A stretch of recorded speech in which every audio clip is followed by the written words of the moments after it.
Alors bonjour tout le monde à nouveau. Aujourd'hui on va parler de l'artère axillaire. Donc on va commencer par une petite introduction.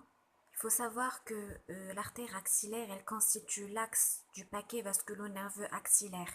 Elle traverse le creux axillaire de son sommet à la partie externe de sa base. Bien sûr, voilà, comme vous voyez ici, de son sommet à la partie externe de sa base. Et il y a deux artères axillaires, une à droite et une à gauche. C'est une artère systémique qui amène du sang oxygéné vers le membre supérieur. Alors son étude anatomique, elle revêt plusieurs intérêts. D'abord anatomique, elle constitue le vaisseau central du creux axillaire qui est responsable de la vascularisation du membre supérieur. En paraclinique, elle peut être utilisée pour un cathétérisme d'une angiographie en cas de contre-indication à la voie fémorale. Il faut savoir que l'artériographie et l'échodoppler, ils représentent les moyens les plus intéressants dans son exploration. Et cliniquement, bien sûr, lors de la palpation du pouls radial, ça oriente vers une atteinte de l'artère axillaire en cas d'abolissement de ce dernier. En pathologie, il peut être lésé lors des luxations antéro-internes ou bien lors d'une chirurgie pour l'ablation par exemple d'un ganglion axillaire. Donc on commence par l'anatomie descriptive. Alors, en anatomie descriptive, l'artère axillaire, c'est une artère qui est longue de 7 à 8 cm et avec un calibre de 8 à 10 mm. Elle prend origine ici au-dessous du milieu de la clavicule qu'on voit ici elle est sectionnée, donc elle prend origine au-dessous du milieu de la clavicule en faisant suite à l'artère subclavière. Son trajet il va dépendre de la position du bras. Elle est entièrement située dans le creux axillaire comme on voit ici. Alors si le bras il pond le long du corps, elle descend en bas, en arrière et en dehors. Elle descend en bas, en arrière et en dehors. Mais si le bras il est étendu horizontalement, elle aura dans ce cas un trajet rectiligne et c'est d'ailleurs la position chirurgicale.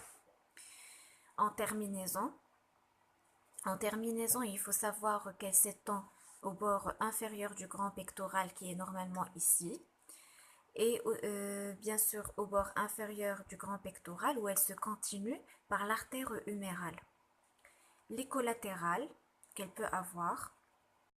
Parlons des branches collatérales de l'artère axillaire. Comme on remarque ici, elle donne plusieurs collatérales et ils l'ont subdivisé ici en trois parties.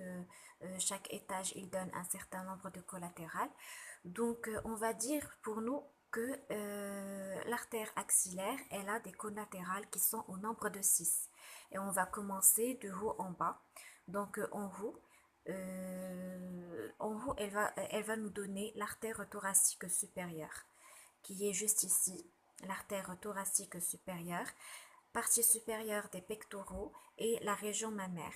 Elle vascularise la partie supérieure des pectoraux et la région mammaire.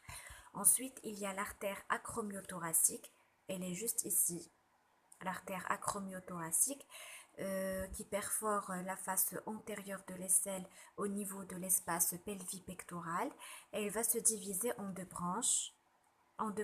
Une branche qui va nous donner l'artère acromiale, deltoïdienne et claviculaire, et une branche qui va être uniquement pectorale. Donc l'artère acromiale, elle chemine dans le sillon deltopectoral qui est normalement juste à ce niveau et l'artère thoracique, donc elle est destinée au grand pectoral. Il y a aussi les petites artères thoraciques qui sont inconstantes, on n'arrive pas à les voir ici. Et il y a l'artère mammaire externe. L'artère mammaire externe, juste ici, ils l'ont appelée l'artère thoracique latérale. Donc l'artère mammaire externe, elle vascularise la paroi interne du creux axillaire. Elle donne aussi l'artère scapulaire inférieure. L'artère scapulaire inférieure,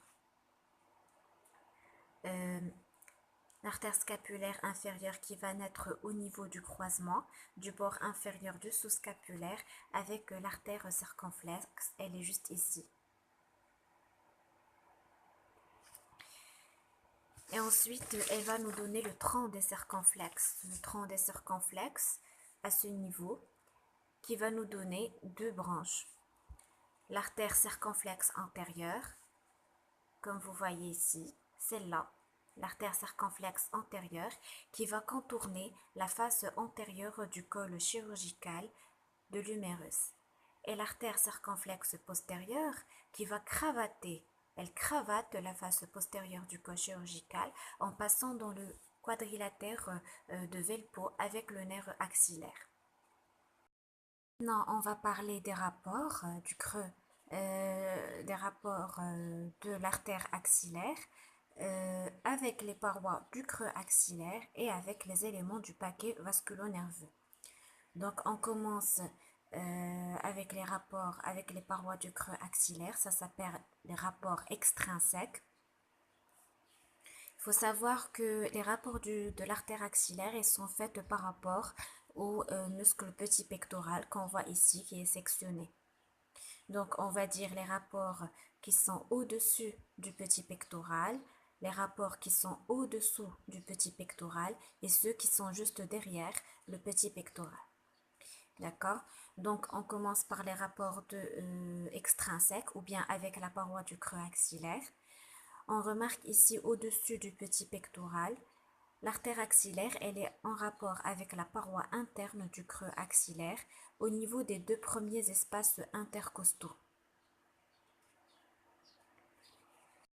Rapport au-dessous du muscle petit pectoral, c'est-à-dire juste à ce niveau. Donc en avant, elle est en rapport avec le muscle petit pectoral et le grand pectoral. En arrière, elle est en rapport avec le muscle grand rond, qui est juste ici, et le muscle grand dorsal. En dedans, elle est en rapport avec l'aponévrose inférieure de l'aisselle qu'elle perfore pour gagner le canal brachial. L'aponévrose inférieure de l'aisselle, on l'a vu tout à l'heure au niveau du creux axillaire, dans l'autre vidéo qui est dédiée au creux axillaire. Donc, elle est présente à ce niveau. Et en dehors, elle est en rapport avec la tête humérale et le muscle coraco-brachial qui est juste à ce niveau. Le muscle coraco-brachial. Voilà. On va parler des rapports qui sont au-dessous du muscle petit pectoral. En avant, l'artère axillaire, elle est en rapport avec le muscle petit pectoral et le muscle grand pectoral. En arrière, elle sera en rapport avec le muscle grand rond et le muscle grand dorsal. En dedans, elle sera en rapport avec l'aponévrose inférieure de l'aisselle qu'elle perfore pour gagner le canal brachial. En dehors, elle est en rapport avec la tête humérale et avec le muscle coraco-brachial qu'on voit juste ici. Derrière le petit pectoral, alors derrière le petit pectoral, il est en rapport, l'artère axillaire, elle sera en rapport avec la paroi antérieure du creux de l'aisselle, avec le muscle petit pectoral et avec l'aponévrose clavicoraco-pectorale. Alors maintenant, on va voir les rapports avec les éléments vasculo-nerveux du paquet vasculo-nerveux axillaire. Donc toujours, on va garder la même classification, c'est-à-dire au-dessus du petit pectoral, au-dessous du petit pectoral et en arrière du petit pectoral. Donc on commence par au-dessus du petit pectoral. On remarque que l'artère axillaire, elle est en rapport avec la veine axillaire qui est située en dedans et en arrière d'elle. Elle est en rapport également avec le canal collatéral veineux qui est en arrière du nerf et qui se termine dans la veine axillaire, avec la veine basilique ou bien céphalique, qu'on remarque juste ici. Voilà.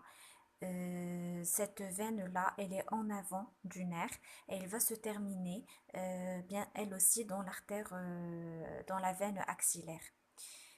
Elle est en rapport également avec le plexus brachial et avec des l'anse pectorale qui est juste ici. En fait, l'anse pectorale, elle correspond à l'anastomose des deux nerfs pectoraux. Ce sont ceux-là et qui vont former une anse qui est juste ici. Donc, elle est située à la face antérieure de l'artère, comme on l'observe. Et elle est également en rapport avec l'artère acromio-thoracique, qui est juste là. Donc, qui va naître de sa face antérieure. Donc, au-dessus du petit pectoral, un petit récapitulatif, au-dessus du petit pectoral, l'artère axillaire, elle est en rapport avec la veine axillaire qui est située en dedans et en arrière d'elle, avec le canal veineux collatéral qui est situé en arrière du nerf et qui va se drainer dans la veine axillaire et avec la veine basilique qui est juste ici, qui passe en avant du nerf axillaire et qui va se terminer également dans la veine axillaire. Ensuite, il y a le plexus brachial et elle est en rapport également avec l'anse des pectoraux qui correspond à l'anastomose des deux nerfs pectoraux, dit le petit et du grand pectoral.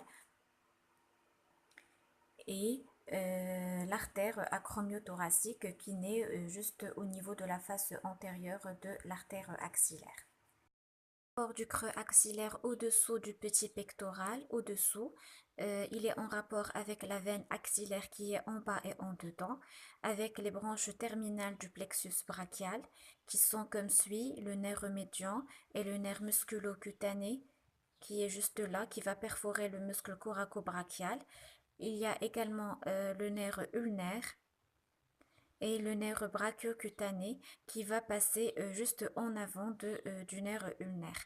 Le nerf radial qui est en arrière de l'artère après avoir été séparé du nerf axillaire qui passe dans le trou carré de Velpeau.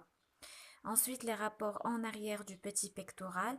Il y a la veine axillaire qui va être en bas et en dedans et plus écartée de l'artère à ce niveau. Il y a le canal veineux collatéral qui est en dehors de l'artère, le plexus brachial qui, à nouveau avec ses terminaisons qui sont faites par le nerf médian, le nerf musculo-cutané, le nerf ulnaire à ce niveau qui sera entre l'artère et la veine axillaire, le nerf brachial cutané interne et son accessoire croisons la face antérieure de la veine axillaire et finalement le tronc radio-circonflexe juste ici, le tronc radio-circonflexe qui est juste derrière l'artère axillaire. Conclusion, l'étude anatomique de l'artère axillaire, elle revêt plusieurs intérêts puisqu'elle constitue l'axe central du creux axillaire, elle est en outre vulnérable à toute luxation de l'articulation de l'épaule et peut être le siège d'anévrisme dont la cure se trouve délicate vu le rapport avec le plexus brachial.